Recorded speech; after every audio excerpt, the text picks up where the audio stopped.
행복한 사람들의 특징은 가족, 친구, 지인들 간의 관계의 층이 두텁고 일상에서 이들로부터 풍부한 사회적 지원을 받습니다. 매슬로의 욕구 이론에서도 사람은 안정적이고 긍정적인 대인관계를 구축하고 유지하려는 강력한 소속감의 욕구를 갖습니다. 영국 BBC 방송의 행복 프로젝트 결과로 규정한 행복의 3요소는 즐거움, 연대, 의미였습니다. 인류는 태고적부터 함께 대동물을 사냥하여 음식을 나누어 먹고 공동의 적에 대항해 싸우며 생존했습니다.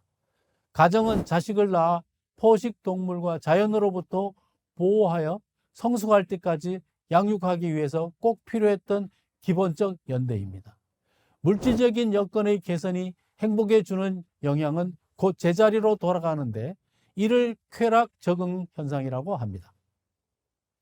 반면에 우정, 가족, 친밀한 관계 등 연대는 성취되고 지속되더라도 쾌락 적응 현상이 일어나지 않습니다.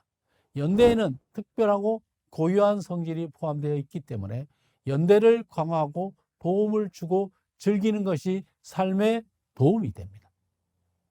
연대를 강화하는 세 가지 방법은 시간, 투자, 소통, 헌신입니다. 다른 사람에게 관심을 가지고 격려해주며 정기적인 연대 의식을 행합니다. 그러나 일방적으로 상대를 통제하지는 말아야 합니다. 어떤 상대방은 자신의 내밀한 생각과 느낌을 드러내고 자신을 드러내기를 어려워합니다.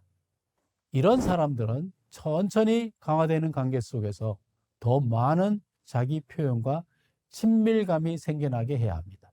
상대에 대한 애정과 감탄의 느낌을 전달하는 것도 소통의 방법입니다. 헌신은 친구에게 의지가 되어주고 충실하고 친구의 성공에 맞장구를 쳐주는 것입니다. 친구를 변호하고 비밀을 준수해주고 친구의 다른 친구를 모욕하지 않습니다. 그리고 신세를 지면 갚고 관계의 통장을 플러스로 유지합니다. 연대에는 관계의 통장이 존재합니다.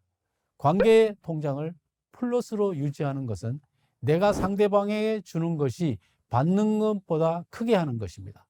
인간관계에서 주고받은 것은 금전, 선물 등 물질적인 것만 아니라 친절, 감동, 배려, 관심 등 정신적인 것과 나아가 영적인 교류 등 의식적인 것을 포함합니다.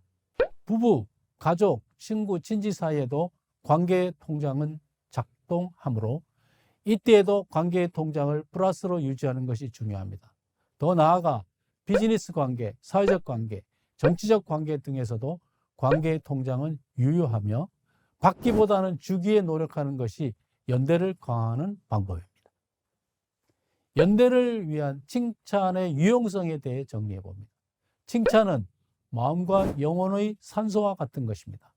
그런데 효과적인 칭찬의 실천에는 학습과 기술이 필요합니다. 칭찬했다는 사람에 비해 칭찬을 받았다고 인지한 사람은 절반밖에 되지 않는다고 합니다. 칭찬은 상대방에게 전달되도록 확실하게 해야 합니다. 칭찬거리가 없다면 상대의 긍정적인 면에 초점을 맞춥니다. 행위의 결과가 아닌 과정과 노력에 대해 칭찬합니다.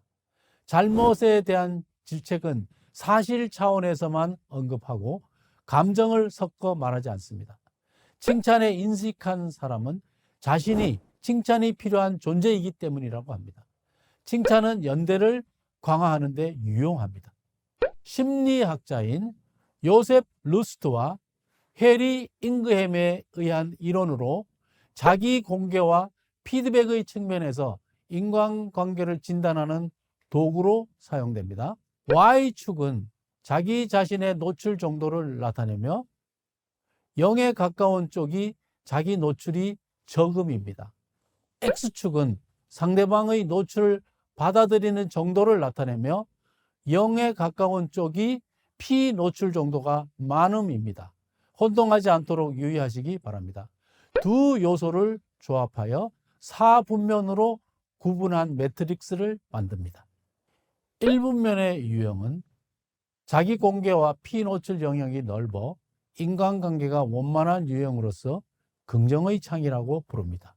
이 분면은 자기주장적인 유형으로 맹목형이라고 하며 자기의 감정이나 필요는 잘 표현하지만 상대방의 그것을 받아들이기에는 인색해하는 유형입니다. 3분면은 타인 피 노출에는 민감하지만 자신을 잘 드러내지 않는 속이 깊은 사람이고 수용적이고 신중하며 내면적으로 고독한 유형입니다.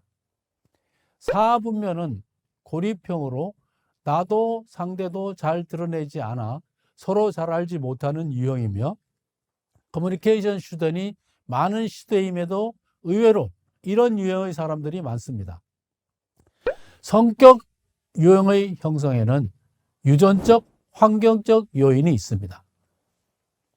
긍정의 창 유형의 성격 형성을 방해하는 요소로는 토론 부재의 우리나라 교육 환경, 장유 유서의 유교적 영향, 미성숙한 민주주의, 맥킨지의 동의하지 않을 의무와 상반되는 상명하복의 조직 문화, 토론을 통해 창의적 문제 해결 방안을 도출하는 훈련이 미흡함 등을 꼽을 수 있습니다.